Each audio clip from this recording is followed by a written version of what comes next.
Hi guys, and welcome to this video where I'm going to explain how we can generate some passive income from our old Ableton Live projects. So how and why should we do this?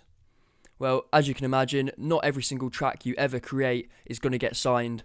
A lot of the time you might not even send it to the label, or you send it to a label and the label's not interested in the project, even though it's still a good project. So rather than just archiving these projects, never to be looked at or opened again, what we can do is we can turn this into a little bit of revenue. And the reason you might want to do this is A, because it's a bit of income so you can carry on doing your passion and your hobby. As well as that, it can help you build a portfolio if you want to move into other things such as the creation of sample packs or ghost production, and also just to expand your own abilities and give a little bit back to the new producers who are just starting out and want to learn how to deconstruct other people's projects. As you can imagine, it's not quite as simple as just uploading your work to the internet and instantly generating money from it. So what I've done is I've made a 6-stage plan and a few guidelines as to how you can do this to start generating some money. So the stages are 1. Creating the project, 2. Housekeeping, 3. Doing the final checks, 4. File management, 5. Branding, and then 6, and the final stage is the promotion. So let's dive straight in with creating the project. The first rule when we're creating a project is that content rules above everything else. So if you don't actually have a good project in the first place, there's no point trying to sell it because no one's going to be interested. So first and foremost, the content must be good. Some advice and some best practices when you're making your project is try and be creative, or maybe do what other people aren't doing, because you get a lot of similar templates and projects. Utilize as many devices, tricks and techniques as you possibly can, and make sure you showcase lots of production skills. People don't really want to see loads and loads of audio. They want to see different devices and instruments and actually new techniques that they might not have seen before that they can learn from. So the next thing that we need to think about when creating a project is, are we going to create one from scratch, or are we going to resurrect one of our older projects? So the good thing about starting from scratch is obviously we can build it with the idea that it's going to be a template in mind, which makes it a lot easier. We can refrain from using third-party plugins and things like that, and we're going to get a result which we know we can use straight away. Whereas if we use an old project, it gets a little bit more complicated because we might have to go through and do a little bit of debugging and sorting things out. But in this case, we're going to go through this project and sort a few things out. It's mostly ready to go, but there's a few little things we can do to get it up to scratch. When we open an old project, we need to ask ourselves a few questions first. So the first one is the content good enough? So this is in terms of production, mixing and arrangement. So are we getting plenty of different techniques in there, and is it up to the right standard? Does it sound nice and clear? We then need to go and think about things such as sampling and royalties. So do we have any vocals or acapellas or anything like that within the project that we don't own the copyrights to? And in this case I do. So I've just got this Pump the Jam vocal in here, and I'm going to get rid of that because I can't sell this on as my own. I could either re-record it, or I could get a session vocalist in, or I could find another sample that is royalty free, and that would be fine. But in this case, I just need to get rid of it, and I'm just going to have this template without vocals. Our next consideration, which is a big one, is the use of plugins. We've got to remember, from a learner or a new producer's perspective, a lot of these guys aren't going to have a lot of plugins like you're probably using in your project. So what you can do is you can either bounce and resample these plugins down so that they've still got the audio so it still sounds the same. Alternatively, you need to try and change these plugins from third-party ones to Ableton stock ones and try and get the sound as similar as you possibly can. But bear in mind that might require that you need to then mix the track down again. The other option is to just have two versions, so you've got a plugins version and a stock version. If you are going to do this, I suggest just trying to stick to the main plugins such as Massive, Serum, Sylenth, and the ones that a lot of people own. And something that's quite important with the plugins that you do use is, if you can help it, you need to try and stick to the VST version, because this works for both Mac and Windows users, so you've got a lot more people that can potentially buy and download your template. Whereas if you use the AU version, then anyone who opens this on a Windows computer is going to get an error message. So when we get to writing the description and the info for your project a little bit later on, these are all things that you need to include in that information, such as the plugins used and the version of the plugin. So if we have a look in this project, I believe I've got a version of RBass here. And what I could do is I could either right click on this and I could freeze and flatten, or alternatively I could create a new track. So if I go Command T, I could set this to resampling. And then it's just a nice easy job of arming this track and then soloing the other one, and we can just record onto it.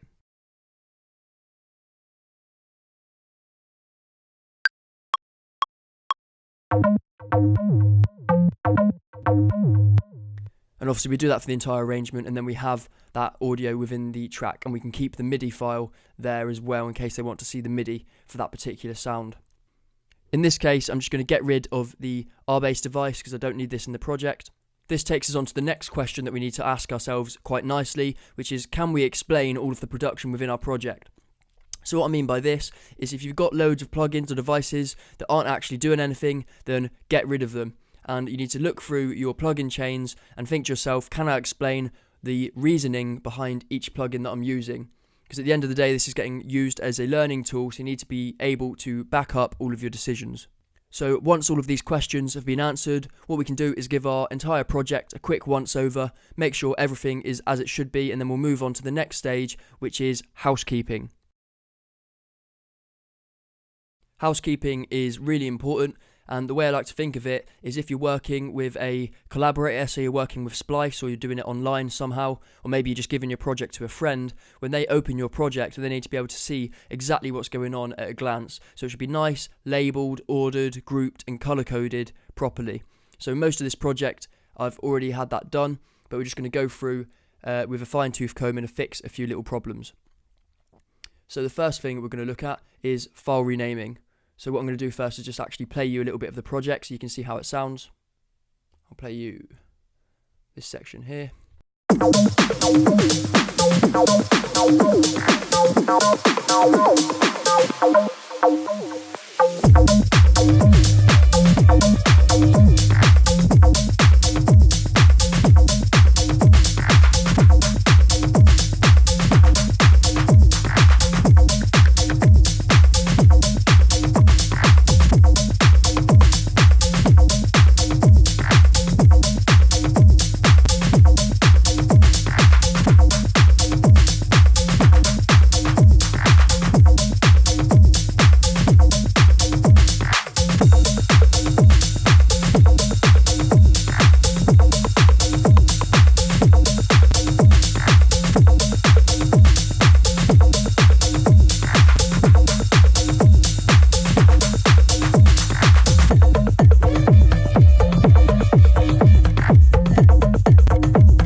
Okay, so the only main bugbear I've got with that is it is sounding a little bit empty and awkward now without that vocal, but at the end of the day this is a template, so that's not a massive deal. Other people can use this and put their own vocal in or change it around as they see fit. So the first thing we're going to look at is file renaming. So if I just zoom in here, I'm just going to demonstrate this on this section here, so we'll go for 4. So as you can see, if I rename this to, we'll call it Audio 12. And then I consolidate this, you can see here at the moment this file is called revkick, and that's actually within the file folder. If I now consolidate this, we can see it's changed its name to Audio 12. So you might have some pretty unusual audio file names, and if you want things to look professional, then I suggest you go through and make sure all of your files are named correctly. And another thing I'd do is shorten the files as much as you possibly can. So as you can see, this particular file is looping over quite a short period. We've got it looping 4 times here, and we don't need it to loop that many times at all, because this is essentially it's wasted file space. So what we can do is we can shorten this down to 1 loop, which is its length. We can then rename this to revkick, and then if I just press Command and J, and that has now consolidated our kick. Okay, so the reason it's doing that is because we've already got a revkick in the file folder, which is this one here.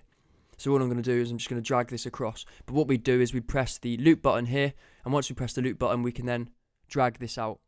But I'm going to just do that with this one here instead.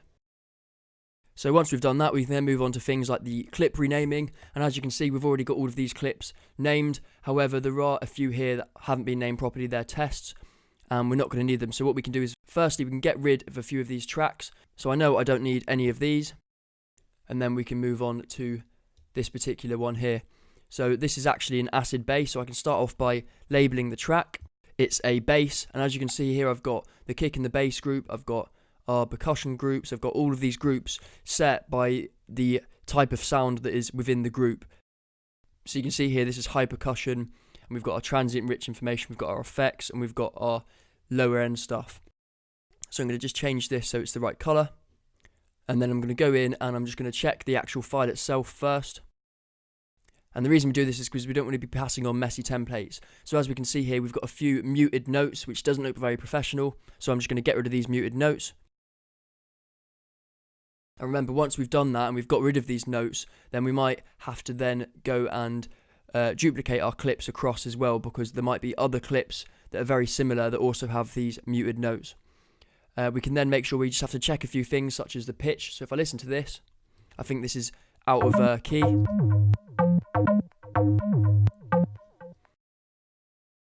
Okay, so this is out of key, so I'm just going to push this into key and get rid of that. So that clip is now sorted, and what I'm going to do is I'm going to change its colour, and then I can just duplicate this across where it needs to go.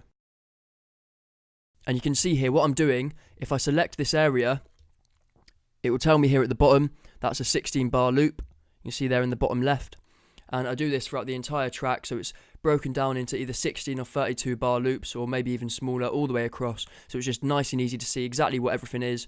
And each time you split a file, like what I did there, it's going to name the file whatever it was called beforehand. So if I split this, you can see it updates the name there. So other considerations we need to think of: we've got rid of any unused notes. We may have something such as a drum rack, so if we just have a look down here, or a version of Impulse. As you can see, I've already done this, but we might have a whole load of samples in here, and we might not be using all of those samples. So if you're not using the samples, it's best practice just to get rid of them, and then it makes things nice and neat and easy to see what is and isn't being used within a project. Other considerations are the color coding, the track routing, and the track grouping. I imagine most of you already do the grouping because you'll be doing things like a bit of bus processing. Other things worth adding in as well are things like a sidechain trigger track, which you can see I've got at the top. I've also got a parts track as well, and on top of that I also use arrangement markers as well, just because it's dead handy to click on these arrangement markers and jump to any part. And also, if you have a massive project and you scroll right down further down the screen, so for example if I just open these up and I have to scroll down the screen, you can still see these arrangement markers, but you can no longer see the parts. So it's definitely worth using these arrangement markers. Another thing I like to do is make sure any parts that can be turned into macro controls or can be put into a rack are racked up and labelled correctly. So I'll just do that now on the master. And this just makes it nice and clear what each device is doing.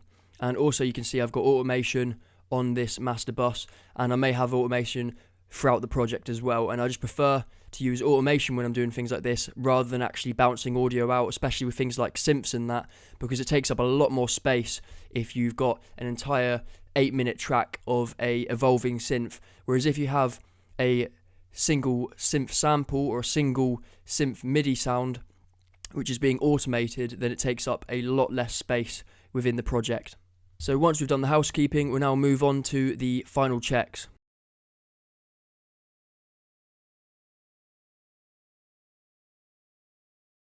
The final checks is essentially just the very final stage where we're looking at quality control, making sure that if we play our track that we've got no issues with things such as the levels or the gain staging, we're not clipping anywhere, we've removed all of the plugins that should be removed, and also just a final chance to either do a DIY master or to tweak the mastering chain.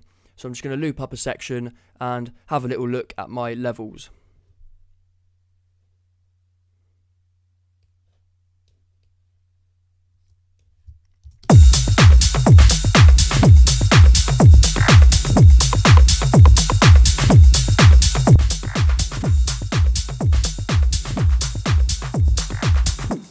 So that's looking absolutely fine.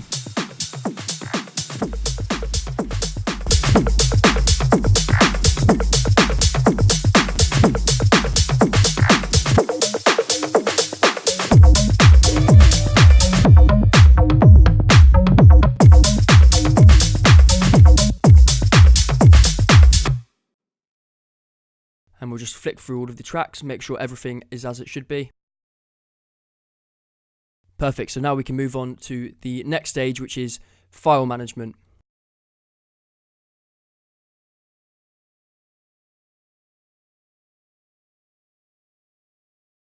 File management is probably one of the most crucial stages when we're creating templates, and it's also the stage that a lot of people get wrong.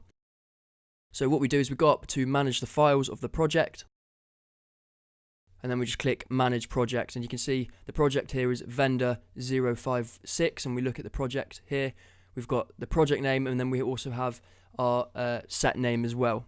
So here you can see where all of our media files are, and remember, we might have quite a lot of different live sets within this project. In this case, we've only got the one, but each time we save a new set within the project, it's going to be here, and we could be referencing files from hard drives. We could also still have our vocal acapellas or anything that we might have in here that we don't have the copyright to. It's still going to be within the file, even though it's not in the arrangement, so we need to make sure we get rid of that so we're not infringing anyone's copyright. So to do this is quite simple. All we have to do is we can save this as a new project.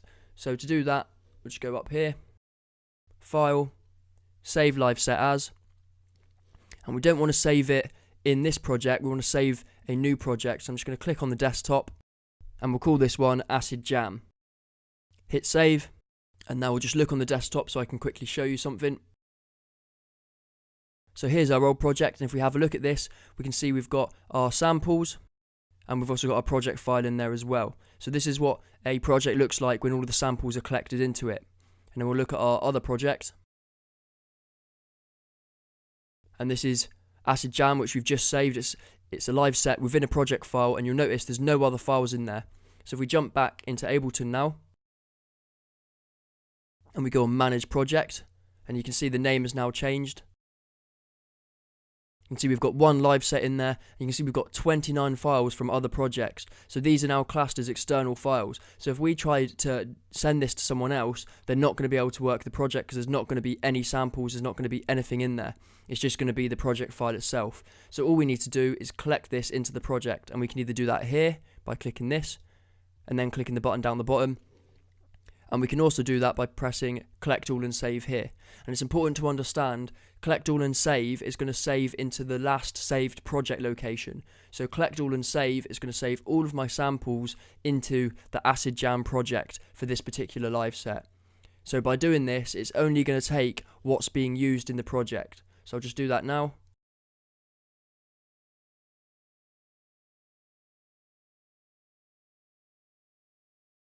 And there we go, that's now been saved. And what we can also do, another thing that we may decide to do, we're not going to need to do it in this case, but we can also go to Unused Files. And this is where it will display any files within the project that we're not using within the arrangement. And what we can do is just select these and then delete them as well. Now we can just check that that's definitely worked. If we minimize this, and you can see in Acid Jam we now have presets as well, which is the Max for Live Convolution Reverb. And we also have our samples folder as well. So that's worked. What we can now do as a final check is we can just test this out. So I'm now going to close Ableton Live, and I'm just going to open up Acid Jam. If we've done this correctly, this should now open exactly as it was a second ago.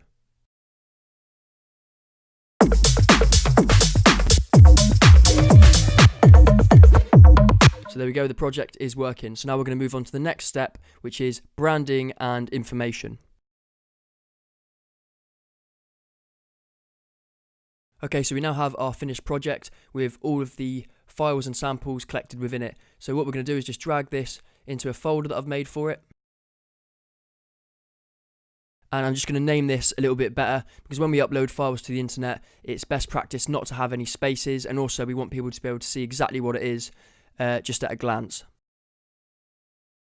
So now what we can do is we can start adding the rest of the information. So things we need to create are the title, which we've done, the artwork or the cover. We need to do the information and the description, such as the plugins, the version of Ableton that it was made in, or whatever DAW you decide to use, the track counts, so how many audio tracks and how many MIDI tracks there are, what techniques we've used within the project, and any devices we may be using heavily, and also the tempo and the genre as well. The reason it's quite important to do this description properly is because we're going to be using this information on things like website for the SEO, so it can be found by Google, and also on YouTube as well for the YouTube description, and all of these things really help to make it easier to find for other people. Other things we should also think about including is we should record a video of the whole project being played back so people can listen to it on YouTube or Vimeo. We also need to bounce out some masters of the project as well, so I suggest doing a master WAV file about 24 or 16 bits, 44.1 kilohertz, and then we can also convert that into MP3 as well, so we can upload these to things such as SoundCloud and also to the web service that we're using. And the reason we do this is for people that want to listen to the track quickly. If they want a preview player, then that's what we're going to be using this for. So what I'd like to do to get most of this information is I like to use Splice, but if you don't want to use Splice, then all you can do is just open the project. So if we open the project, we can just go through, and it's a little bit of a farce, but we just got to click on each one of these, find out if it's MIDI or audio, and then make a note of how many tracks we're using and any plugins we're using. But what I think is a lot easier is if you are using Splice, which is a really good service, then if we just go to Splice, and it will tell us that information within the Splice project. So I'll just show you that now. So here we've got Acid Jam, so if I just click on this, and just give it a second to load, and we can show more tracks, and here, these icons here, we can just see we've got 27 MIDI tracks, and we've got 9 audio tracks. We can also see we've got our 124 beats per minute, we've got how long the track is, and then we can go into our actual project and find out what the key is. When it comes to making artwork, it's really important that you get this right, and it's nice and eye-catching and it looks professional, because most people are going to look at the artwork first and decide whether they're going to give it any more attention before they even read the title or the description or even listen to the track.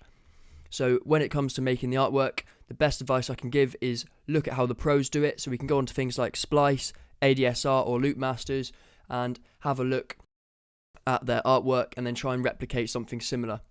So when we're doing this, if you decide you don't want to actually make it yourself, then you can go onto a service such as Fiverr.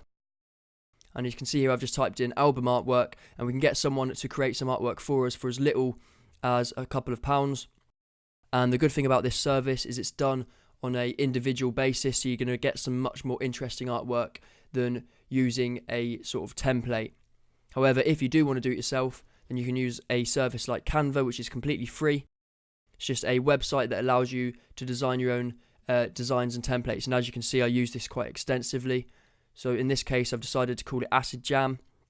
And here you can get your own uploads, you can drag your own images in, you can change the filter on the images. So I've just put a red filter on this. And then we can also drag in any text. So we might want to add something in. And it's nice and easy to use. We can just change the color and add in any parts we want. And once we've done that, all we do is hit download.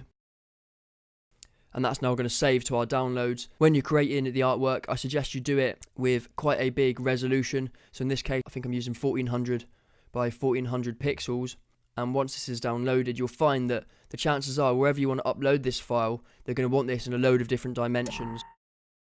And all we have to do is we can just double click on this image, go to Tools, adjust size, and we can adjust this to any size we want. So it was actually 2500 pixels. And a lot of the time, it's going to be much smaller than that when it's on the internet because a lot of files get compressed. So we'll go for 250, and it looks really small, but the chances are that's the sort of compression that will be used when it's across the web. So now we just need to name it properly. So just get rid of this part, and we can add that into our file folder. So now I'm just going to go and bounce out the file. So we've got our masters in there as well. And then the final thing I'm going to do is I'm going to add a Word document with the description. I've just gone and exported the masters, so I've got the WAV file in there, and I've also got an MP3 file in there as well for any sort of streaming or previews. And I've also just written out a small set of specifications for this project. So I've got the Ableton Live version, the length of the track, tempo, the key, any plugins that are being used and their version numbers. I've also then got links to YouTube and SoundCloud, the description, and then I've got the track count and the file size. And the reason I've written out this file like this is because if you are going to upload to multiple different websites, then it's worth just writing all of this information at once, and then you can just copy and paste instead of having to faff around each time. So now that that's all been done, we're going to move on to the promotion. So now that we have our finished project and we've got all of the accompanying files, such as our album artwork and our project description, what we now need to think about doing is promoting our project and trying to generate a little bit of extra money. So there's loads of different ways we can do this online. I'm just going to go through a few of these different options now. So the first one is Gumroad.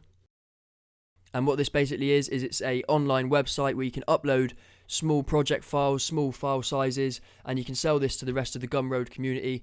And the good thing about Gumroad is you also get a link as well, which you can share on other platforms. So if you want to do it yourself, this is quite a good way to go. Because what we can do is we can upload our project to SoundCloud to get a little bit more publicity, because people will be searching in SoundCloud for specific search terms, and we can add that into the description. A good thing about that as well is we can add in our Gumroad link, and as well as that we can also do the same with YouTube. So if I just play this now.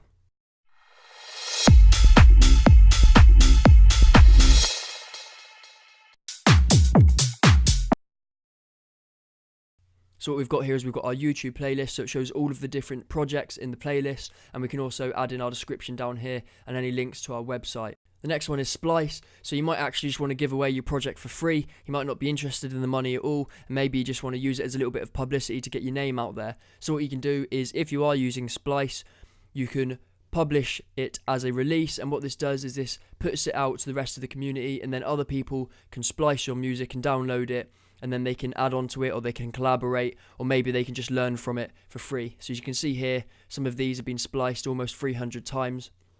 So it's a good way of spreading your content across the web. The next one is Facebook. So here we can use either different groups. You can see there's some different template groups, and there's also some different pages as well. And some of these are template companies which you can approach to sell your work onto. A word of warning when you're using groups is most of these groups don't really accept it when you spam into them. So I suggest if you are going to post in these groups, you need to go in there with something that's actually worth having, something that's free, give something away, and then you can also include a link in there as well if you want. So here's a template website. So this is Ableton. So there's loads of different ones out there, but this is just one I wanted to show you. So what you can do is you can message these companies and see if you can sell your templates on these sites, and then they'll go and approve them and give you some sort of deal. Obviously the thing here though is that it does cost money for these guys to run these websites, so you probably won't see much more than about 50% of the profits. Next we've got mail campaigns. So if you do have your own website or your own web space, or maybe you're building up your email list, maybe you use emails for promotions or for DJ reasons, then what you can do is you can send it out to your email list and try and build some interest in that way.